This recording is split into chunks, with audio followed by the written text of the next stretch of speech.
Okay, so today we are going to learn how to use the MiterSaw and the safety features, just the regular features that help us to use it better, as well as PPE. So as you are coming into the shop, make sure that you always have your PPE. Make sure you're wearing safety glasses and closed-toed shoes, long pants, and make sure that we are aware of the sleeves that we have. Sometimes we have sleeves that are a bit longer, and we want to make sure those are rolled up, or just don't be wearing those kind of shirts to class that day.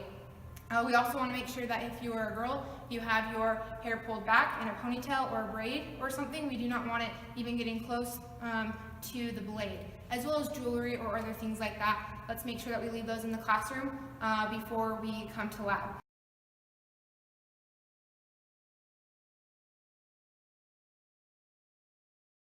And other people are in line waiting to use it, or we are watching someone do it, as like if I'm doing a demonstration, we want to make sure that we are not really close to the saw, but we are stepped back far enough that we are out of danger and things that could go wrong. Even if that person is using the tool appropriately, things can still fly off, or other things that can happen. So we just want to make sure everyone's safe, as well as making sure we know where all the safety things are in the shop, first aid kit, all those kind of things.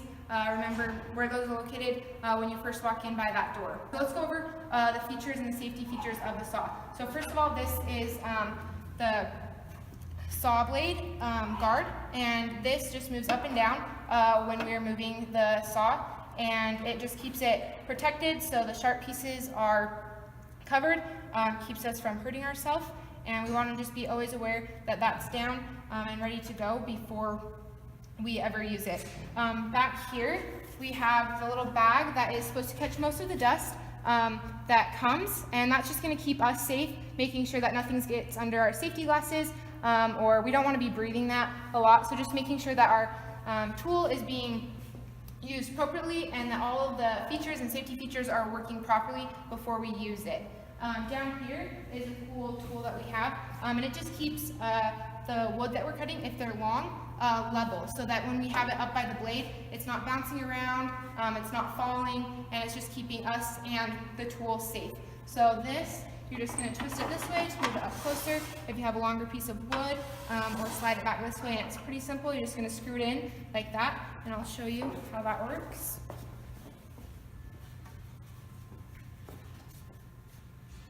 You just lay it on there right there, and it's level, and when we go ahead and pull that blade down, this part isn't going to fall down. It's going to stay right here, which is going to keep us safe as well as the tool safe.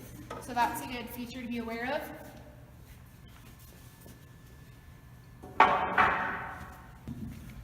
This one isn't a safety one, but it's just a feature that is on the tool that might be useful for you guys. And you just go ahead and squeeze these two levers together, and you can adjust how you're cutting your piece of wood. One thing that I'd like to make sure you guys remember is that when you're done adjusting this, before you move on to another piece of equipment, that you always put it back at 0 for the next student that is going to be using it. Alright, but if we're just cutting kind of a regular size piece of wood, you're just going to slide it up to here. And normally we're going to have a marking right here of what we're going to be cutting, but for this demonstration we're just going to cut straight down, so we don't really need a line. But we want to make sure that we're always gripping the side on the other opposite side of the blade firmly with our hand. We don't need to have our hand over here because we're going to be pulling down the blade, but just always making sure that there's enough space over here that we're safe. If we're only cutting about like this much off, sometimes it's best to go ahead and flip the piece of wood over like this, so that longer piece is on this side. If for some reason you are cutting a piece of wood that's pretty short, go ahead and assess the situation and make sure you get an instructor to help you, so that together we can figure out the best way to cut the wood safely. And as always, if you're not comfortable with the piece of wood that you're cutting, just get an instructor or a TA's help, and we can assess the situation together. So we're going to go ahead and kind of give a demonstration on how this works before we go ahead and cut it. So right here is the trigger of the blade, and we're not going to be pushing that at first. We're going to go ahead and pull it down, and if we had a line right there, we would want to make sure that the blade is on the right side of the line when we're cutting, and we always want to measure and bring down the blade before we cut, so we make sure that we're cutting right where we need to. So you measure it, and then you want to go ahead and pull it out. Make sure you push it all the way down before you start cutting. If we do not do that, then the wood does not get cut all the way through, and that can be a problem. So that's how we test it out before we actually do it. And we're gonna go ahead and give a demonstration right now, and I will show you how the blade properly runs. So we're going to, like I said, pull down, measure it against our line. Okay, yep, that's perfect. That's where we need to cut it. So I'm gonna go ahead and pull the trigger.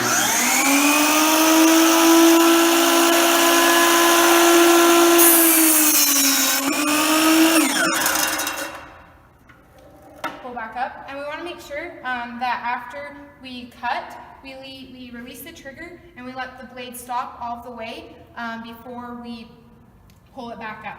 And then we can go ahead and safely remove the pieces of wood as the blade has stopped.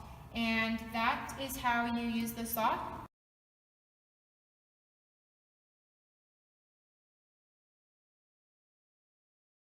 Make sure that, like I said before, you're wearing the proper PPE, and that we're just aware of the features that we have before we use it. So make sure you are aware of this guard, that it's down. Make sure that we know how to use this and what to use it for, especially when we're cutting large pieces of wood.